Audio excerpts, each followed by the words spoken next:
ફિનવાઇસર ના ધ્વની પટેલ શો પર જોડાઈ રહ્યા છે. Dhvani, good morning, welcome to the show. અને માર્કેટ્સની વાત કરીએ તો સેટઅપ વાઇઝ છેલ્લા 1-2 દિવસોથી કન્સોલિડેશન થઈ રહ્યું છે. લાસ્ટ વીકમાં આપણે થર્સડે ફ્રાઇડેના સારું મોમેન્ટમ જોયું હતું. 26,000 નિફ્ટીનું લેવલ અને નિફ્ટી બેંક આ બંને ઉપર તમારો કોઈ વ્યૂ? Good morning. ડેફિનેટલી આપણે અહીંયા આગળ ઇન્ડેક્સની અંદર એક રનઅપ જોયું અને એના પછી થોડુંક એક કુલ ઓફ જે હતું, ટેકનિકલ કુલ ઓફ જે છે એ આપણને વિટનેસ કરવા મળ્યું. નિફ્ટીની અંદર ઓવરઓલ અહીંયા આગળ બાયસ જે છે એ પોઝિટિવ સાઇડનું જ બનેલું દેખવા મળી રહ્યું છે. અને અહીંયા આગળ જેવું આપણે 26,100ની ઉપર ક્લોઝિંગ બેસિસ પર ક્રોસ કરીએ છીએ તો નિફ્ટીની અંદર ફરીથી એક તેજી જે છે એ આપણને સ્ટ્રોંગ સાઇડ પર બનતી જોવા મળી શકે એમ છે. એટલે વ્યૂ અહીંયા આગળ નિફ્ટીની અંદર બુલિશ સાઇડનો જ છે. સપોર્ટ લેવલ હવે જે નિફ્ટીનો છે એ હવે ઉપરની તરફ શિફ્ટ થઈ ગયો છે.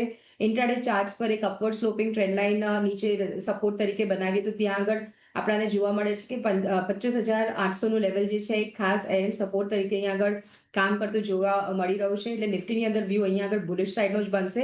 બેંક નિફ્ટીની અંદર આપણે જોયું કે થોડુંક નિફ્ટી કરતાં કમ્પેરેટિવલી થોડુંક લેગાર્ડ પરફોર્મન્સ જે છે એ બેંક નિફ્ટીમાં જોવા મળ્યું. પણ પીએસયુઝ તરફથી જે ફાળો અહીંયા જોવા મળી રહ્યો છે ઘણો સારો જોવા મળ્યો.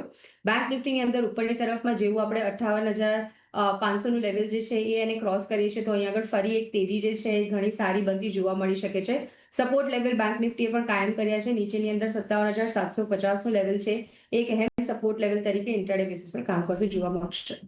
ઓકે, તો આવી રહી છે ઇન્ડસ્ટ્રીઝ પર અને નિફ્ટીમાં અત્યારે આપણે એક સ્ટેબલ ઓવરઓલ સેન્ટિમેન્ટ જોઈ રહ્યા છે. ધ્વની,